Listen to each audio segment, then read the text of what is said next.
Hey everyone, Dan and Leslie back again for another video about quitting our jobs, moving halfway across the country to Orlando to be right next to Disney World. We may be a little crazy. Here's an update.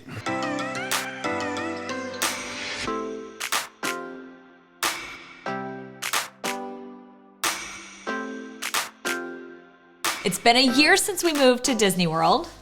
Did we make a mistake? We had so many questions and just, lingering doubt. And I know so many of you that want to move to wherever your happy place is, potentially away from full-time jobs, potentially away from friends and family, have these kinds of doubts. And we're looking back at the last year and answering all those questions on if we made a mistake and were those doubts founded and what happened. The whole reason behind moving to Disney World, not only because we wanted to, was because we launched our own travel agency back in 2020.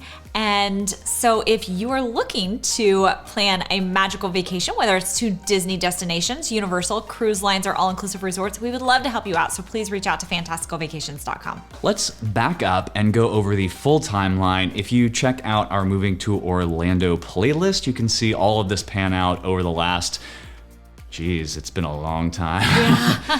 I mean, it's been 2 years since we told everybody that we were moving to Orlando, and this goes back behind that. 10 years ago, in 2012, is when we truly became Disney addicts. When the obsession started.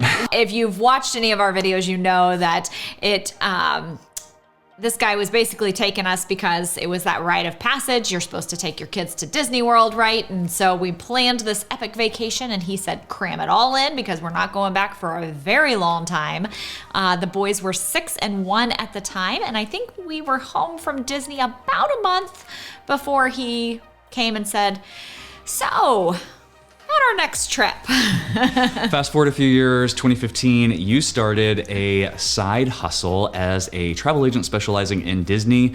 Did that for a couple years, and we thought it'd be a good idea because we just love talking about it so much to start a podcast, Addicted to the Mouse. Side note, we still do that podcast 5.5 years later. We publish on Sundays and Wednesdays. Please check us out. We'd love you to listen. Around 2019, I think it was like mid 2019, we became very interested in becoming financially independent to travel. So if you've heard of like the FIRE movement to retire early, that really wasn't our goal. Like we both liked working in some form or fashion, but we wanted to be able to have that independence of not only our time, but our money and our location to be able to travel wherever we wanted, whenever we wanted. So we decided to focus on saving as much money as possible so that we could take a gap year and travel the world. Just take the kids around the world because we wanted to, again, just broaden their horizons as much as we possibly could. We sold land that we had, we sold a car, we sold a DVC contract, and we sold our house.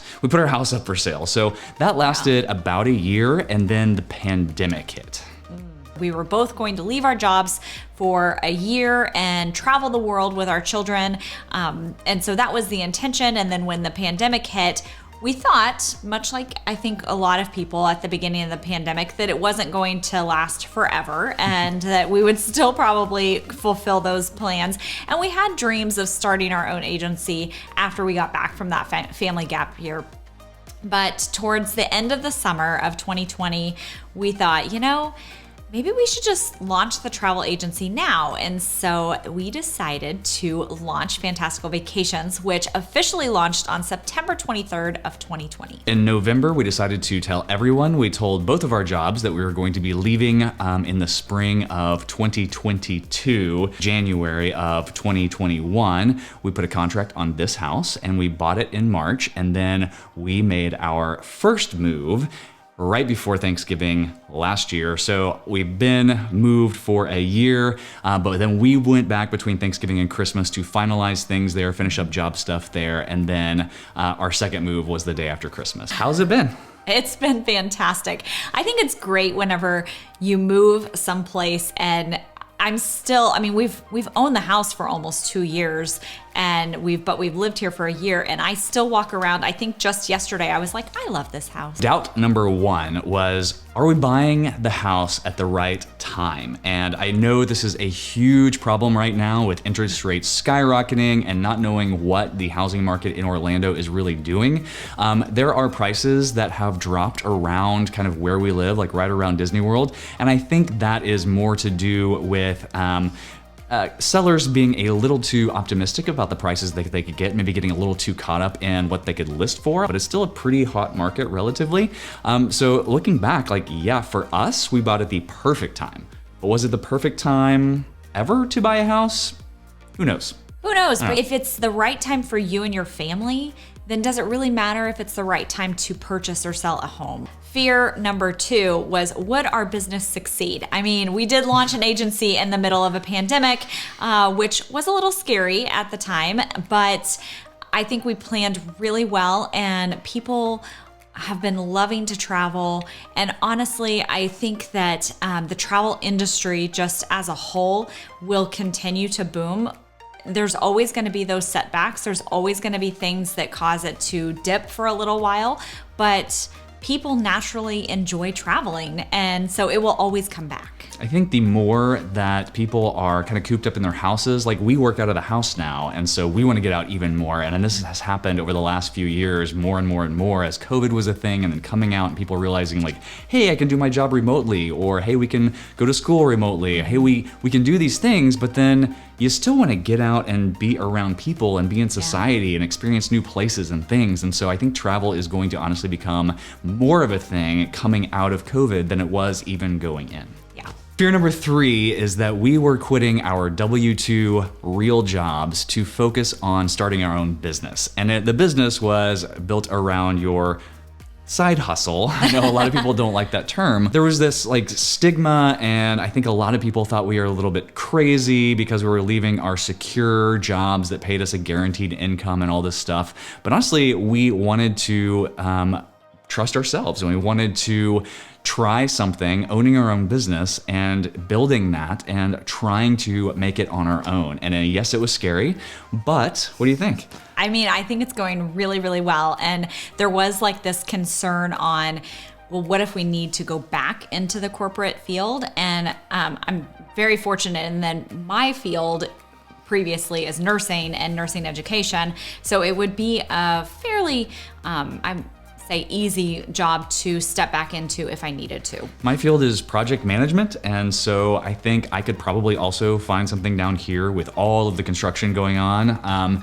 But luckily we haven't needed that, and we have continued to grow our business.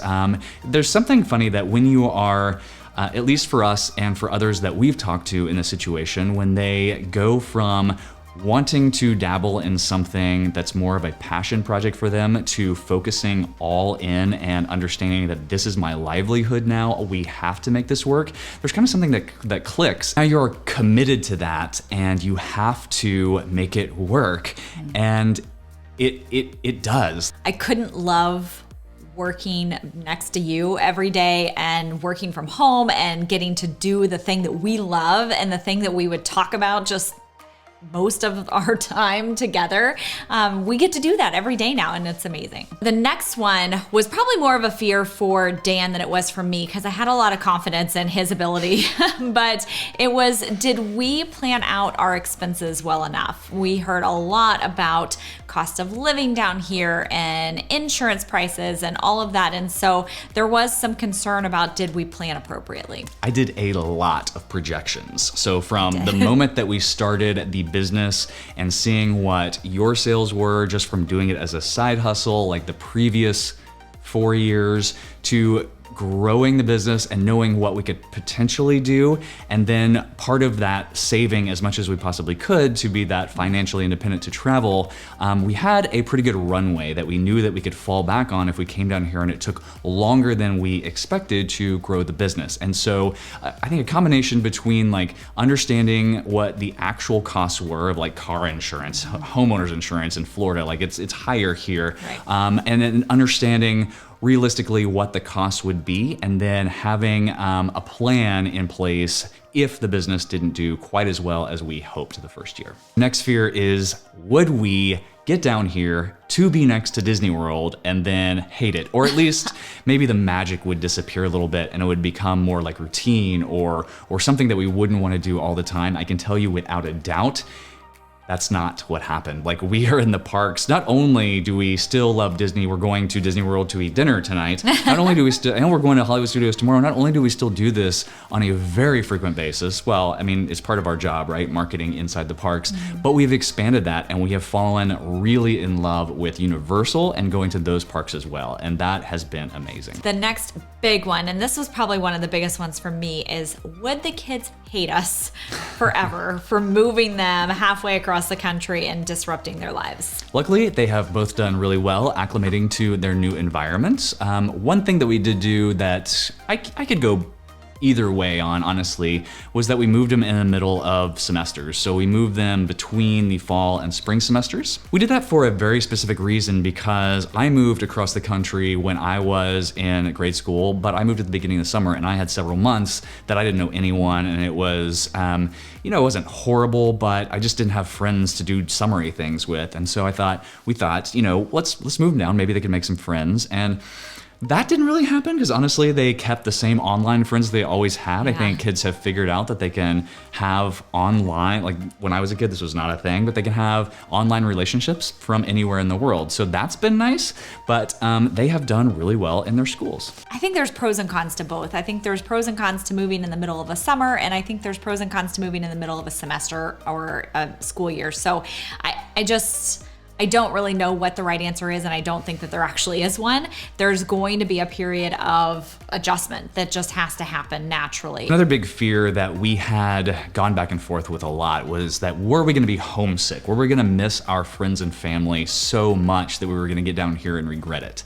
And I hope no one takes this wrong, that is friends and family in Oklahoma, but the answer is no. We still love our friends and family in Oklahoma very, very much. But a couple of things have not exacerbated that problem, right? So number one, we do still see them. It is fewer and farther between, but it is for longer periods of time. So when we see them, it will be for days and days, and we will stay with each other, stay at each other's houses. And so instead of seeing them for a 2-hour evening where we'll do dinner and then leave like once every 3 weeks or so, we'll put all that together and we'll see them every 3 months, but for several days. And so that has really helped. And number two, like, we try to make friends getting down here. And so we have actually been more active than we ever were in Oklahoma. And so that helps, having a very good social life down here. Which leads into another concern was, would we make friends when we were here?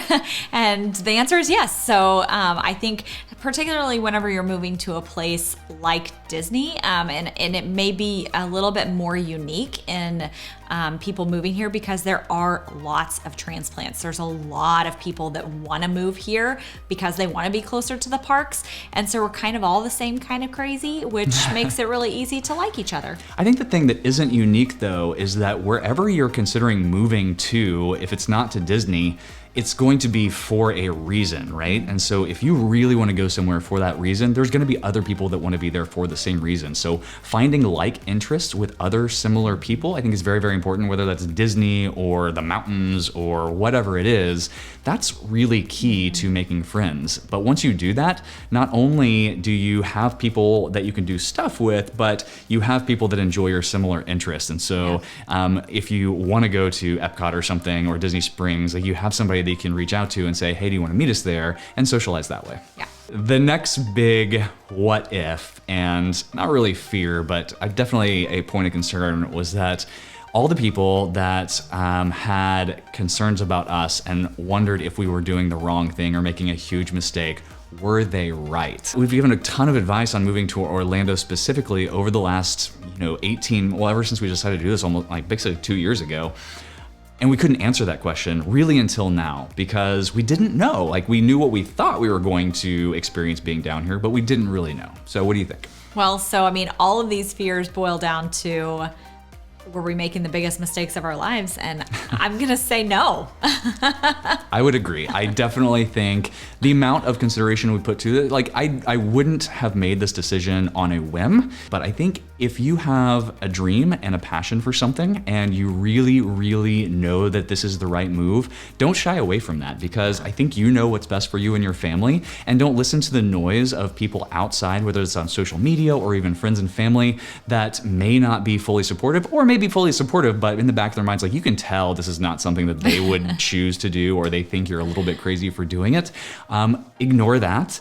Understand that you understand that your family is the most important thing and you know what's best for them. And that's what we did, and it worked out really, really well. It's funny how, as humans, I think we all have what we should do and how we should perform throughout life, which is why things like the FIRE movement are so crazy, and kind of a lot of people think that it's very weird when you choose to do something that you love and that's outside of the norm. A lot of people struggle with that concept, and just don't worry about it. Have faith and do it anyway. Life is short and time is limited. And honestly, like, I don't regret our lives back in Oklahoma, but I could honestly say that this was the absolute right decision for us and our family. And had we made this decision even earlier than we did, it would have been the right decision then too. Waiting didn't do anything to better the situation. It just delayed it. And you know, I don't regret the way we did it, but at the same time, had we done it sooner, I think that would have been the right decision for us then too. Yeah. If you are liking these videos, please hit that like and subscribe button so you don't miss the next one. And you can probably see this little furball. And we will see you on the next video.